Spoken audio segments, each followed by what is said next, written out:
You are now live, Madam Chairman. Are we on? Okay, all right. Well, good morning and welcome to the Senate Agriculture, State and Public Lands and Water Resources Committee. Our meeting Thursday, February 29th, 2024. And Kim, would you please call the roll?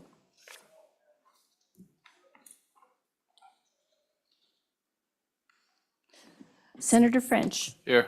Senator Hicks. Here. Senator Ide. Here. Senator Kolb. Excused. Senator Larson. Here. Chairman Steinmetz. Would you go ahead and call for Senator Kolb again? He just Yes. walked in. Senator Kolb, are you present? Present. All right, we're all here. Thank you, Kim. We have revised the order of our schedule. We will be switching House Bill 43 and House Bill 36. So in your packets, just make that change. The first bill up for our consideration is House Bill 104, Omnibus Water Bill Planning. Welcome, Director Mead. Thank you, Madam Chair. Again, Jason Mead, Director of the Water Development Office. We've got the planning bill in front of you today. Just a quick reminder, we go through quite a process to get these projects to where they are at this point. This process actually started about a year ago. We take application on March 1st of every year for planning studies from our sponsors. And then our project managers are assigned those different applications. We go out, work with the sponsors, understand what their issues might be, see how that fits within our program, and then bring to the May Select Water Committee and Water Development Commission meeting a recommendation to either proceed with that study or not. We have the sponsors at that meeting so we can ask them questions, and the members of the commission and Select Water Committee can ask questions. And if it's approved to move forward with those studies, then we go through a competitive selection process to hire engineering consultants to do the work. That starts in right around that May time frame. We go out, we actually look at stuff on the ground with sponsors. Our water development commissioners who participate in that process are invited to go. And from there, we put together requests for proposal and scopes of work. We put that out on the street for the consulting firms. They come back with proposals, we review those, we shortlist. And then we actually go through an interview process with the top 3 consultants. And again, that selection team consisting of all the sponsor, commission members, and our office are all involved in that. And then basically at our October meeting, our Water Development Commission decides which consultant would be best to contract with. We bring that all back to the November meeting to consider along with our construction applications to see how it fits within our budget, make some final decisions, and then it comes back through with the draft planning bill. This year at our January meeting, it's considered separately by the commission and Select Water, and then it ends up in the bill that's in front of you today. So quite a stringent process and a lot of review. So you have the blue book in front of you, just like you had with the construction bill. I think that was last week. And inside the front cover of that is a blue sheet. It looks just like this. This is a summary sheet of the bill. And under tab A, we have a short description of our program. Tab B is just the funds that are available for appropriation over the next 2 years in our 3 different accounts, account 1, 2, and 3. And then starting under tab C are actually all the recommendations that the commission and the Select Water Committee would have reviewed and considered at previous meetings in case when you're on the floor you have any questions about specific projects. So I'd refer you to the blue sheet. I'll try to go through this quickly because I know you have a number of bills in front of you today. So the blue sheet's laid out. The first column is the tab that particular project recommendation could be found under if you had questions. And then right after the blue sheet is the actual bill. And so the second column in the blue sheet is the page that in the bill that particular project shows up on. Then you have the name of the project, the location, and then as you move over farther in that summary sheet, you see which account we are appropriating funding for a particular study. So that first section of projects on the blue sheet we have, and this would be our level 1 reconnaissance projects or studies out of account 1, new development. We have 8 master plans, 1 watershed study for the Salt River, and then we have our UW Water Research Program. I would like to point out in the far right column, we have in that last project, the UW Water Research Program. So this funding, when we talked about this in January, the Select Water Committee chose to add another research project. We'll be looking at 2 projects with the University of Wyoming. And they decided that they wanted to fund that through general funds. So all the other projects I mentioned would be funded under account 1, except for the UW Water Research Program this year would come out of the general fund. The second set of projects there are our feasibility or level 2 studies under account 1 new development. We've got 3 this year. They come to a total of $664,000.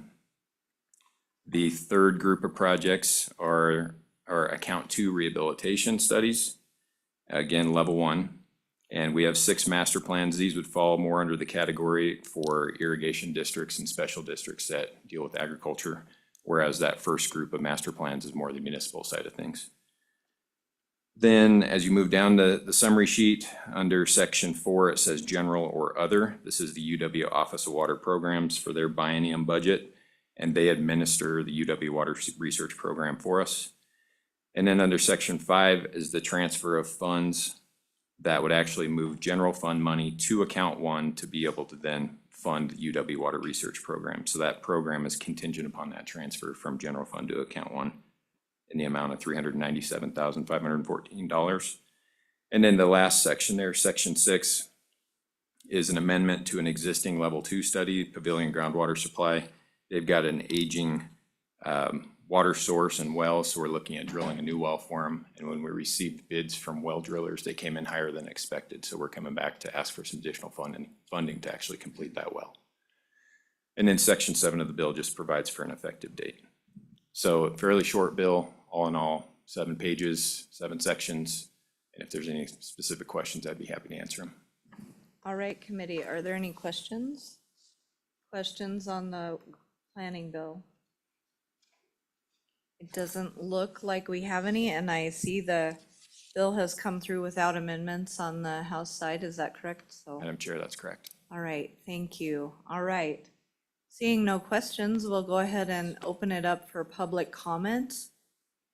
Public comment, is there anyone else who would like to testify on this bill today? Kim, is there anyone online for 116? Madam Chairman, I don't have anyone that's raising their hand for 104. All right, thank you. Oh, 104, I'm sorry. We are on 104. All right, seeing no public comment is closed. Committee, what is your pleasure on the bill? Move the bill. Sorry. Moved by French, seconded by Ide.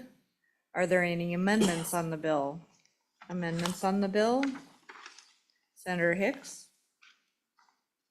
Yeah, Madam Chairman, I would move proposed amendment number 1 to House Bill 104 and just provide a quick explanation. First, let's see if we've got a second. Give us a little, okay, moved and seconded. Go ahead, explain. So, Madam Chairman, this just brings in what we think is probably the agency has the ability to administer these programs, but we want to make sure. So there's 2 federal programs that potentially, one already that the Water Development Office is pursuing additional funds through the Farm Bill to provide infrastructure within the Colorado River Basin. And then we're anticipating that through this Inflation Reduction Act, drought mitigation, Bureau of Reclamation has a fund that was, I believe there was $500 million allocated for the upper basin states within the Colorado River Basin. What these 2 section 6 and then section 7 do is it provides the authority for the Water Development Office to enter into agreements and administer those 2 programs. So one is through the Bureau of Reclamation under section 6, which is commonly termed bucket 2, which we're still waiting on the final rules to be promulgated that by the Bureau of Reclamation. We know the funds are out there. We're just waiting for the rules. But if the rules come through, it's been the recommendation of the state of Wyoming that those funds would be administered through the Water Development Office. So that would be section 6. Section 7 is the Water Development Office has already pursued and received conditional approval on what we call the Regional Conservation Pilot Project Program, which is Farm Bill funding. And they were awarded $25 million for that program that again would go towards infrastructure to try to meet Wyoming's obligations on the Colorado River. And so that's what these two sections do, is to provide the authority for the Water Development Office to administer those two federal programs for water users within the Green River Basin. Madam Chairman, with that, I'd stand for any questions on the amendment.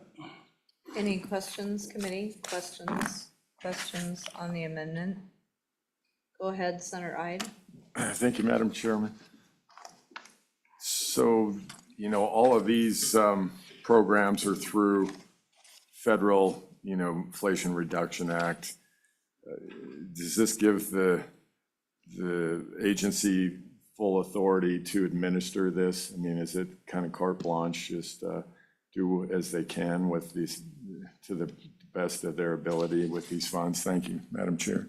Go ahead, Senator Hicks. So, Madam Chairman, Senator Ide, these funds have already been distributed to the Bureau of Reclamation and the NRCS. So they're, the money's out there. The question is at this point in time, what would be the most appropriate entity in the state of Wyoming to administer these programs? Programs that are available, how do we get these, if there's interested participants in the state of Wyoming, how would we be able to provide the opportunities to participate in that program? All this does is says the Water Development would be the appropriate entity to be able to administer those programs. The way they're currently constructed, they're voluntary in nature. So they would take applications for those, but if water users wanted to participate in either one of those, they'd make application. But right now we don't. It just clarifies that that agency would be the appropriate entity to administer those and have clear authority under state law to do so. So I hope that helps answer that question. All right. Any further questions? Seeing none, all those in favor of the amendment, please say aye. Aye. Opposed, no. That amendment has been adopted. Kim, do you have a copy of that? Yes, Madam Chair. All right, I think that takes care of that. Is there any further discussion on the bill? Further discussion, seeing none. Kim, would you please call the roll? Roll call vote, House Bill 104 amended. Senator French. Aye. Senator Hicks. Aye. Senator Ide. Aye. Senator Kolb. Aye. Senator Larson. Aye. Chairman Steinmetz. Aye. 5 ayes. Thank you, Director. All right, the next bill for our consideration is House Bill 93, Animal Reimbursement Program Account Amendments 2. Welcome, Representative Heiner. Good morning, Madam Chair and committee. Good morning. Go ahead and take us through your good little bill. Thank you, Madam Chair. So House Bill 93, this committee has heard a lot of that about the brucellosis issues during the interim. This is a trimmed down version of what you worked on during the interim. All it does is it raises the minimum amount for reimbursement up, or the maximum amount of reimbursement up from $25,000 up to a maximum of $50,000 per quarantine incident. So brucellosis, as you all are very aware, is very important to the state to be brucellosis-free. Back in 2004, we lost that status for about almost 2 years. And during the budget year of 2004, we appropriated $1.65 million for increased testing. Our livestock industry is a over $1 billion industry. And if we lose that status, of course, surrounding states can prohibit our animals from being transported across the line into their states. So this is very important. I want to provide enough time for other testimony, and I believe we have a rancher online that wants to talk about this. So I'll conclude with a quote by Mr. Taylor, who I think is online. He said he's in the middle of a quarantine right now. And his quote is, "Disease is not as scary. It's the quarantine that is more difficult and has real likelihood of putting a ranch out of business." So with that, I'll stand for questions. Any questions? Any questions? Go ahead, Senator Ide. Thank you, Madam Chair. Representative Heiner, this increase is per incident, I assume, from the 25 to the 50,000. What is the justification on the increase? Just is the inflation, the cost of doing everything is cost more across the board, or could you give me a little, how they came up with that number? Thank you. Madam Chair, Senator Ide. Go ahead. So this is per incident, and maybe I could turn that question over to my director. Director, sure, we Yes, he can certainly can do that. Would you like us to phone a friend for you? Yes. All right, I could answer it, but he does so much better than I do. all Madam right, Chair. welcome, Director. Good morning, Madam Chair. Steve True, Director of the Wyoming Livestock Board, with Dr. Hallie Hazel, your state veterinarian. You may recall testimony, Senator Hyde, at Pinedale, that interim, at that time, we had not received an indemnity claim at that level. Within a short time after that, we did at nearly triple that level. So we did approve that indemnity at 25,000. And I would suspect that we have at least, and Dr. Hazel could clarify this, we have at least one more that will be above that $25,000 level in the pipeline right now.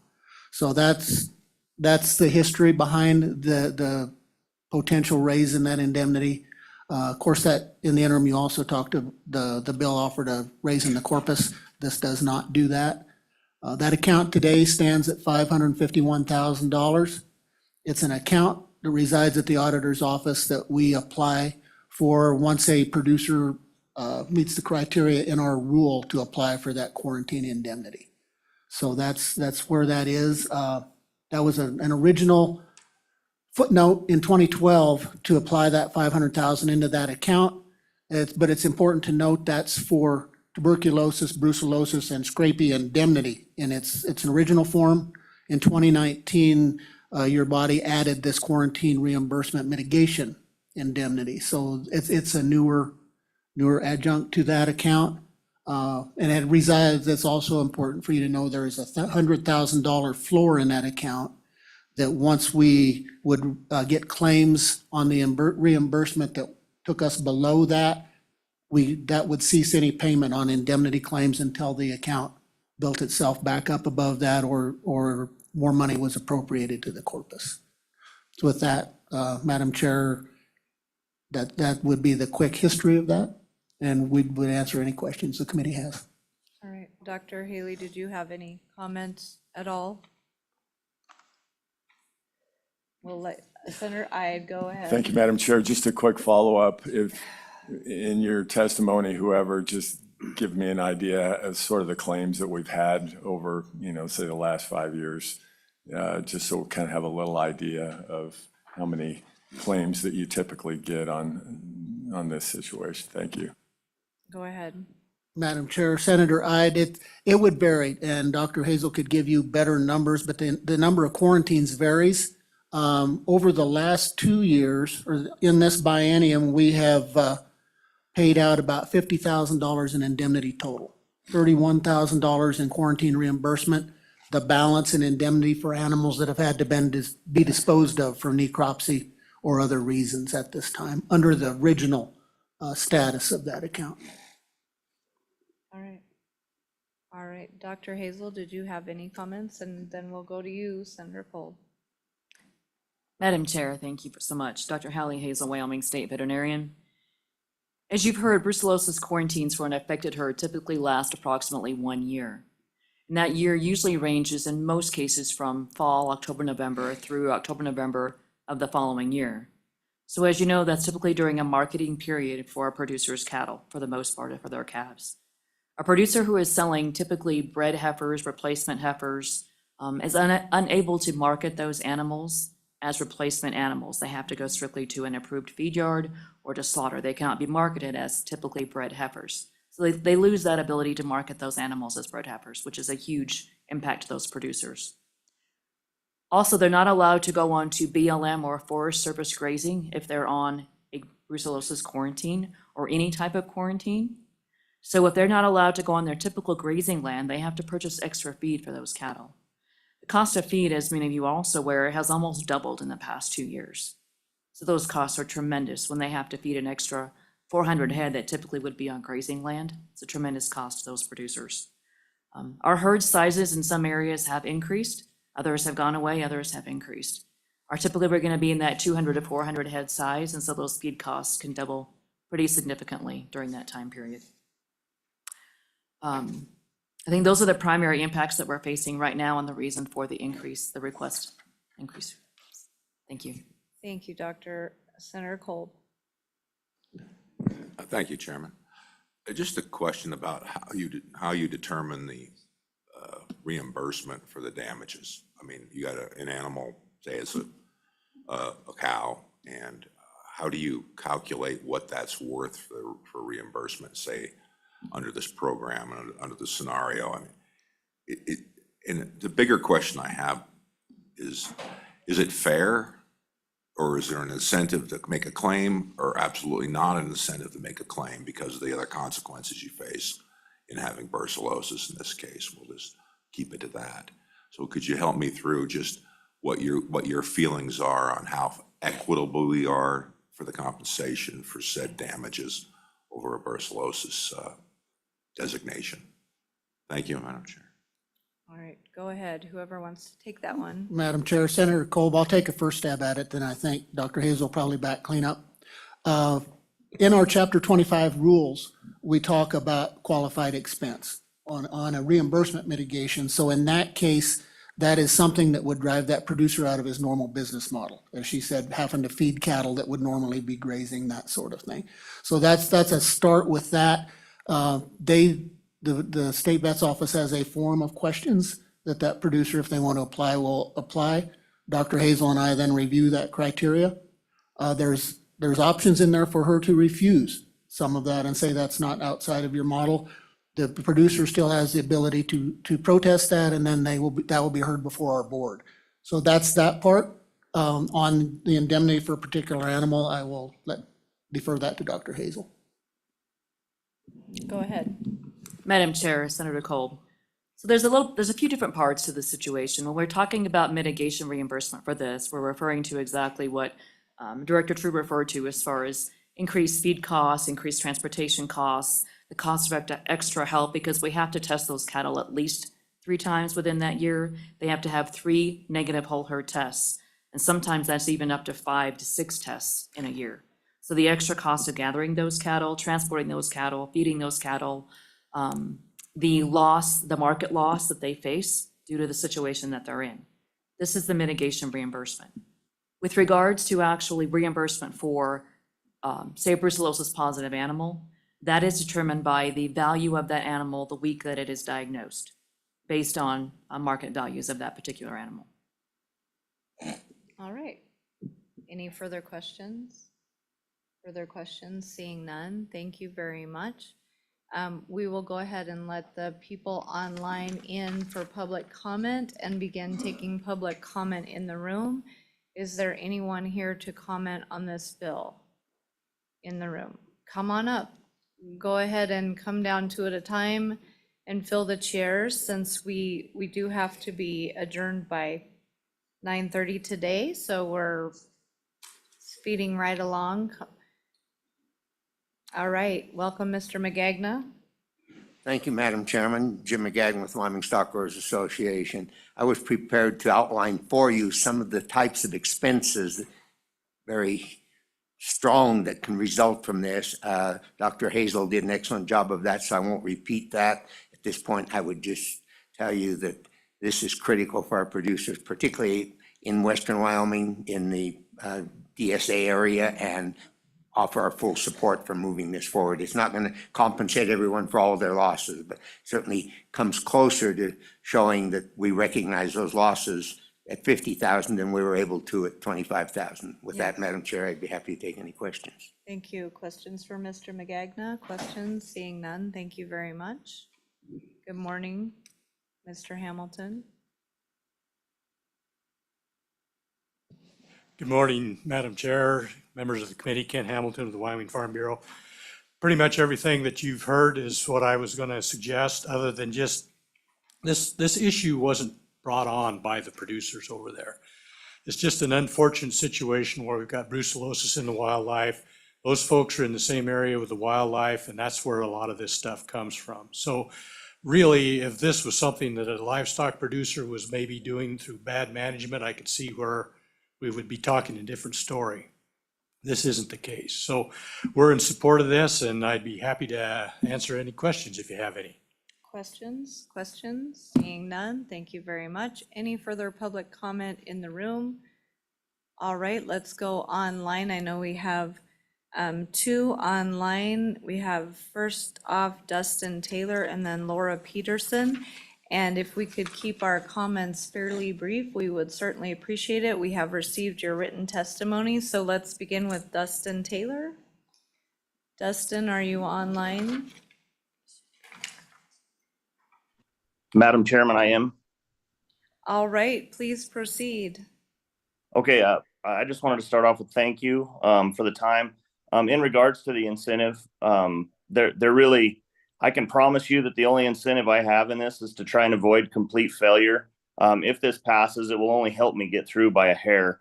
As you've probably have looked through my email, I have expenses in excess of the 50,000, and that's just on two small groups of the cattle. I'm not a large producer. I only have about 400 head of mother cows, and this is tough. It's going to be tough for me. Given the recent development of having one more suspect cow, if she comes back positive from the national lab test, I'll be forced into a full quarantine this fall. And what this means to me is on a typical year, I wean calves and ship them to market around the 1st of November. 1/3 of my annual income comes from the sale of these heifer calves at that time. I'm not going to be able to sell those heifer calves until such a time as I can wean them, get them spayed, get them healthy, and then find a way to market them. That's going to easily put me into the next calendar year. From roughly the 150 head of calves I have, I'll have the added expense of feed, medicine, cost of spaying, and transportation. This doesn't even touch on the logistics of making all this happen. It doesn't take into account all my payments that are still due at the same time as they usually are. I guess with that, I'd just like to remind everybody that this disease doesn't scare me as a rancher. It's the quarantine that I'm going to have to manage through, and I'm only going to make it by the skin of my teeth. And it's just going to be tough. The quarantine is the tough part of it. The disease is not the tough part of it. With that, I would answer any questions. Thank you, Mr. Taylor, and we're sorry for your unfortunate situation right now. Anyone on the committee have questions? Questions for Mr. Taylor? Seeing none, thank you for taking the time today. We appreciate it. Next up, Laura Pearson. Laura Pearson, wishing to testify on House Bill 93.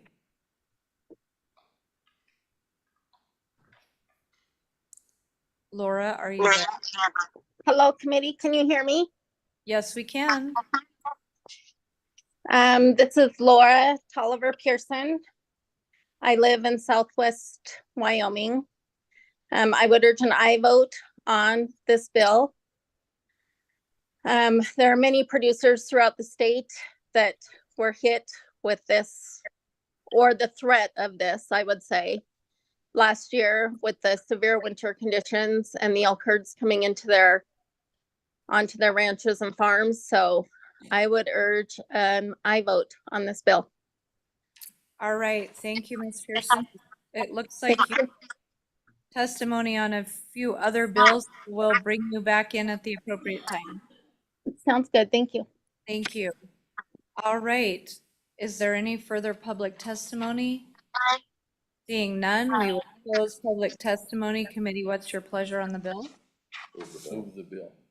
Moved by Kolb, seconded by French. Is there any discussion on the bill or amendments?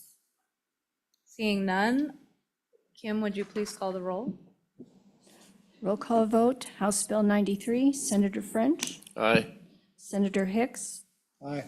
Senator Ide, Aye. Senator Kolb, Aye. Senator Larson left an absentee vote for aye. Chairman Steinmetz, Aye. 6 ayes. All right, thank you, Representative Heiner.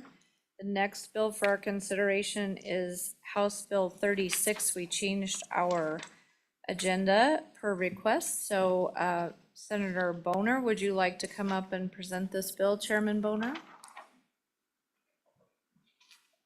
Welcome. Well, yeah, good to be here, Madam Chairman. Good to be back with the Ag Committee. Good to see you all. This is a result of the Select Federal Natural Resource Management Committee's work over the interim and one of the many legislative responses to the Rock Springs RMP. So in particular, there was a provision in that RMP that stipulated that, they're planning at some point to shut down about 15,000 miles of public access and that area of Rock Springs management area. And, they said that it was an error, and frankly, I believe them, but the fact remains that that language is still in the document. And so that pushed forward with this conversation in this bill. And we even heard testimony from Sweetwater County Sheriff that if the federal government did move forward with that plan at some point, that his agency would no longer support that federal law enforcement and enforcing basically what I understand to be a trespass charge. And so we thought that was a principled stand, and we thought that the state should follow through and support that local decision. And so what you have here is the National Resource Protection Act, which says basically the same thing, that in the circumstances, say, where the federal government is clearly not in compliance with their multiple use mandate, including, things like public access, that we're just not going to support them. State and local authorities will, they can do what they want, and certainly there's probably going to be some litigation associated with that, but while that litigation plays out, they're sort of on their own when it comes to enforcing their rules or regulations or RMPs or whatever the case may be. So the bill is based on a similar bill I think our majority leader is probably familiar with. So we didn't feel the need to reinvent the wheel. So it's based off of a Second Amendment Protection Act that passed the legislature by an overwhelming margin a few years ago. And simply says the same thing. Really, we have some findings there on page 2. Going on to page 3 is really the meat of the bill. And the way it works is, upon determination by the governor with advice from the Attorney General, that any executive order, rule, or regulation from the federal government does not comply with federal laws, the state and all political subdivisions shall not use any personnel funds appropriated by the legislature or any other source of funds that originate within the state of Wyoming to enforce or administer that federal executive order. So have a few sideboards. It's not going to be used to revoke a primacy agreement. We like those, right? Don't want to revoke those, and also don't want to restrict any other positive cooperation we have with federal law enforcement for things like drug trafficking, especially that require a lot of coordination with our federal partners. So that's the bill. That's what it does. I think we're in a much better place than we were at the beginning of the conversation with the Rock Springs RMP. But I think this bill does draw a very clear line and communicates very clearly where that line is. And I think that is important to get our federal partners back on track and back focused on their multiple use mandate. So that's the bill. I'll stand for any questions. All right, questions, committee, questions? Senator Hicks? So, Madam Chairman, Senator Boner, if we can go to the fiscal note on the back, maybe you can help me understand this. So basically what the bill is doing is we're just providing authorization for more good neighbor authority positions. Oh, we're on Senator the wrong- Hicks, we're I'm on one ahead of you. House I'm Bill ahead of you. 36. All right. We changed the order of our It's bill, very so. very forward thinking. Yes, we'll Hold that deal question. with that, hold that question for the next bill. Welcome, Representative Winters. I see you're here with us, and I wanted to go to you next. Stay there, Chairman Boner, in case we have questions, stick around. All right, go ahead. Yes, thank you, Madam Chairman. Senator Boner pretty much explained the bill. I just would add one thing, I guess. I'll introduce myself, Representative John Winter from District 28, House District 28. In the Judicial Committee, they proposed an amendment, and it was approved, and I'll just state it here. It's on page 3, lines 5 and 6. It reads now, prohibiting the use of state resources for enforcement of federal regulations regarding federal land management. And the term penalty was stricken. So it's really an important bill, I think, just because of what the BLM is trying to do. And we need to do what we can to give our governor the tools he needs to fight it. So thank you. All right, any questions? Questions, go ahead, Senator Kolb. Thank you, Chairman. Just when they struck the penalty out, what are your feelings about not having that penalty written out as it was before it was amended? Are you in agreement with that? And just your general thoughts, either one could answer. Thank you, Madam Chair. All right. Who would like to take that? Representative? Yes, Madam Chairman, Senator Kolb, would you repeat what you said about that? Was it Repeat the question, please.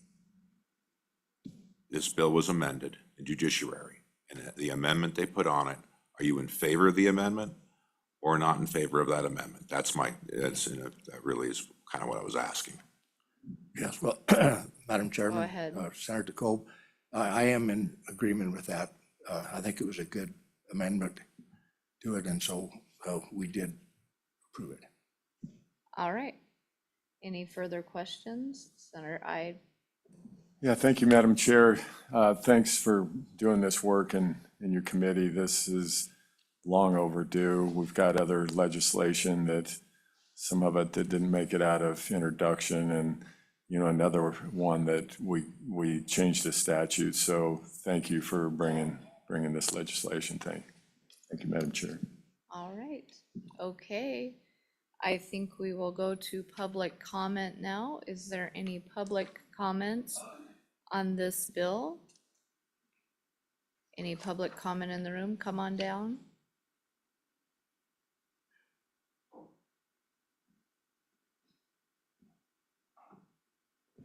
Thank you, Madam Chair, members of the committee, Ken Hamilton, Wyoming Farm Bureau Federation.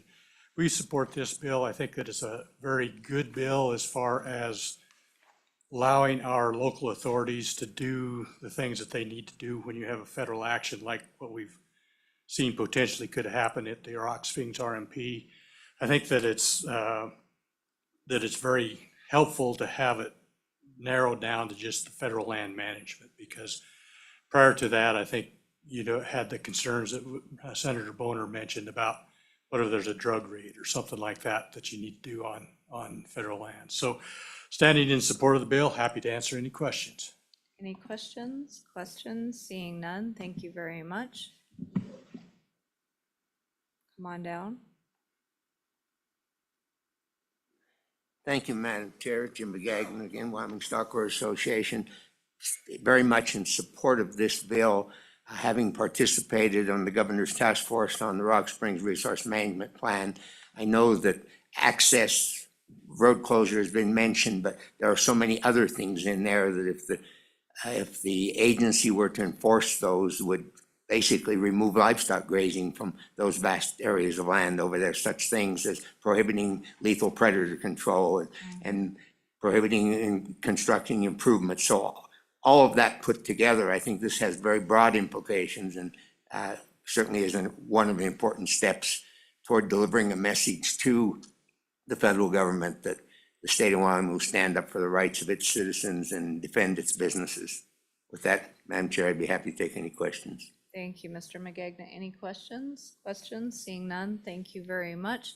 Any further public comment in the room?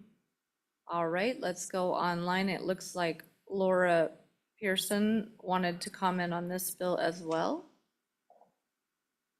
Laura, are you still with us? can hear me, Madam Chairman? Yes, go ahead. Thank you, Madam Chairwoman and members of the committee. I would ask as well. I'm not going to repeat everything that everyone else said, and I vote on this bill. We need to protect our citizens.